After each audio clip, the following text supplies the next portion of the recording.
Cycles are used to measure the resources, such as memory, storage, and compute power, that are used by a canister. When a canister is deployed on the mainnet, cycles are charged for every action that a canister performs. To obtain cycles, the network's utility token, ICP, must be converted into cycles and transferred into a canister to be used to pay for that canister's consumed resources. Cycles have a fixed price in XDR to make canister costs predictable and independent of the price of ICP.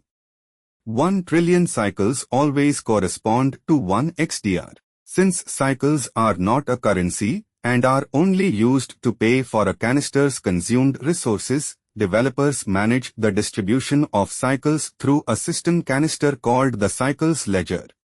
The Cycles Ledger provides functionality for developers to convert ICP into cycles, accept incoming cycles, send cycles to canisters, and create canisters with cycles. Creating a developer identity. Developer identities are basically a private-public key pair. The terms identity and principal are often used interchangeably. For better memorability, every developer identity in DFX has a name. The public key of an identity can be distributed openly as it will be used to encrypt messages. The private key must be kept secret and stored securely. By default, DFX will create and use the default identity. This identity is not stored securely. It is recommended you create your own personal identity. First, use DFX to list all current identities. If none exist, it will automatically create the default identity.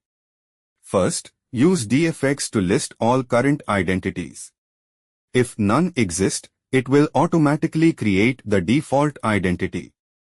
DFX Identity List. Create a new developer identity with the command DFX Identity New Developer Liftoff. Using your developer identity. At any point in time, one identity is active and used by DFX. Get the name of the currently active identity by running DFX Identity Vomi. To get the principal of the currently active identity, run DFX Identity Get Principal. Your developer identity will have a principal identifier in the format. To switch to actively using another developer identity, run DFX Identity Use Developer Liftoff. Acquiring cycles. Each developer identity has both a principal and a ledger account identifier.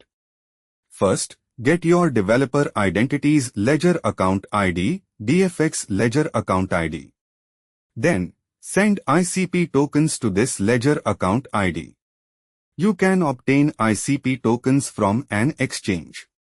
Initiate a withdrawal transaction, then enter the ledger account ID as the destination address to send ICP tokens to. After you have sent ICP tokens to your ledger account, check the ICP balance. DFX Ledger Balance, network is equal to I. Converting ICP to cycles is done through the Cycles Ledger, a system canister that enables developer identities to convert, hold, send, and receive cycles.